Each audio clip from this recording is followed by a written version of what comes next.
अधोरेखांकित केल्या गेली की जगामध्ये 193 देशापैकी आपल्या देशाच्या अर्थव्यवस्थेचा वेग हा जगामध्ये सर्वात वेगाने वाढणारी अर्थव्यवस्था म्हणून आपल्या देशाच्या अर्थव्यवस्थेच्या संदर्भात व मागचे 10 वर्ष अशी तुलना काही गोष्टींमध्ये केल्याबरोबर तुमच्या लक्षात येईल की विकासाची गती कशी होती।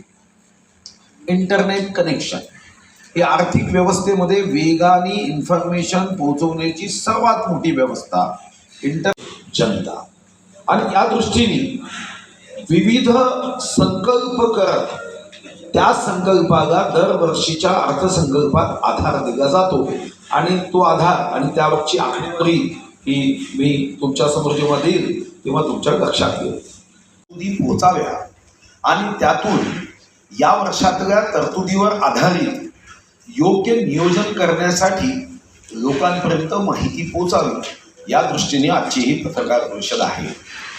भारतीय जनता पार्टी नेहमीच सत्तेसाठी नव्हे विकासाचं व या देशाच्या महाराष्ट्र प्रदेश भारतीय जनता पार्टीने या आठवड्यामध्ये देशाचा सर्वसामान्यांच्या हक्काचा विकासाचा प्रगतीचा अर्थसंकल्प या अर्थसंकल्पातील तरतुदी या जनतेपर्यंत पोहोचवण्याच्या दृष्टीने प्रत्येक जिल्हा स्तरावर पत्रकार परिषद गौरव गरीबों के मसीहा नरेंद्र मोदीजींनी या देशाची सर्वांगीण प्रगती व्हावी, भयमुक्त भारत, भूकमुक्त भारत, आतंकमुक्त भारत, विषमता मुक्त भारत, अतिशय रोजगार युक्त भारत निर्माण करण्याच्या दृष्टीने प्रत्येक अर्थसंकल्पाकडे आपण बघितलं पाहिजे।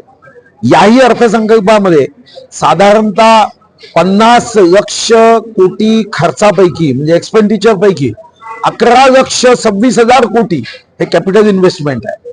मग मी आपल्याला काही आकडे वाचून दाखवले की 66 वर्ष 9 महिने बनाम 10 वर्ष माननीय पंतप्रधान महोदय एक संकल्प करतात आणि या संकल्पाच्या मागे शक्ती उभी करतात, आधार उभा करतात आणि अर्थसंकल्प उभा करतात। आरोग्य क्षेत्रामध्ये सुद्धा मोठ्या तरतुदी आहे, शिक्षण क्षेत्रामध्ये मोठ्या तरतुदी आहे, देशाच्या सीमेची सुरक्षा यामध्ये मोठ्या तरतुदी आहे। या देशाच्या कॅपिटल इन्व्हेस्टमेंट मध्ये म्हणजे पायाभूत सुविधांमध्ये आपण बघितलं असेल, रेल्वे असेल, रस्ते असतील, विमान सेवा असेल, ग्रामीण रस्ते असतील, कृषी क्षेत्र असेल, अनेक निर्णय हे अर्थसंकल्पात केले जातात।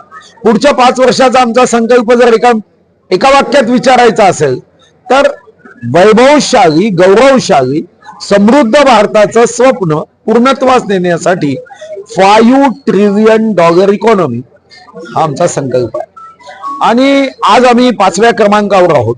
आम्हाला कोणत्याही परिस्थितीत आमच्या इकॉनॉमीला 3ऱ्या क्रमांकावर न्यायचा आहे। अमेरिका, चायना नंतर आम्ही। या दृष्टीने पुढच्या 5 वर्षाच्या अर्थसंकल्पामध्ये आपल्याला या तरतुदी आवश्यक आहे आणि त्या तरतुदी आदरणीय विश्वगौरव गरीबों के मसीहा नरेंद्र मोदीजींच्या नेतृत्वामध्ये होते। चंद्रपूरचा जे विद्यार्थिनींना, मागासवर्गीय विद्यार्थींना जर या देशाच्या एकूण विमान सेवेमध्ये सहभागी व्हायचं असेल पायलट म्हणून तर 200 तास फ्लाय करावं लागतं कमर्शियल लायसन्ससाठी आणि साधारणतः झोपडीत किंवा गरीब असणारा अतिशय हुशार होणारा असा विद्यार्थी या कमर्शियल पायलटचे 50 लक्ष ते 1 कोटी रुपये फी भरू शकत नव्हता आणि म्हणून माझ्या मनात विचार आला की आपण चंद्रपूरला फ्लाइंग क्लब केलं पाहिजे आणि आपल्या जिल्ह्यातील हा माझा आदिवासी अनुसूचित जातीचा ओबीसी प्रवर्गातील गरीब विद्यार्थी सुद्धा पायलट होऊ शकले पाहिजे। आता जो खर्च 50 लक्ष ते 1 कोटी आहे एवढा खर्च होऊ शकत नव्हता म्हणून आता तो 2 लक्षापर्यंत आणलाय। जिल्हा प्रशासन आणि आम्ही एकत्र येऊन अतिशय उत्तम पद्धतीने यानं नियोजन केलं। डीजीसीए ची परवानगी आली। मी स्वतः आदरणीय मंत्री मुरलीधर मोहोळ यांच्याशी चर्चा केली आणि याचे राष्ट्रीय जे प्रमुख आहे राजीव प्रताप रूढीजी यांच्याशी वारंवार चर्चा केली। त्यांनीही भविष्यामध्ये ते तुमच्या भेटीला येणारच आहे पण भविष्यामध्ये आज आमच्यापाशी 2 विमानं आहे पण ते मला म्हणाले की आम्ही सुद्धा 2 विमानं देऊ शकतो, आमच्याशी सुद्धा तुम्ही एमओयू करा।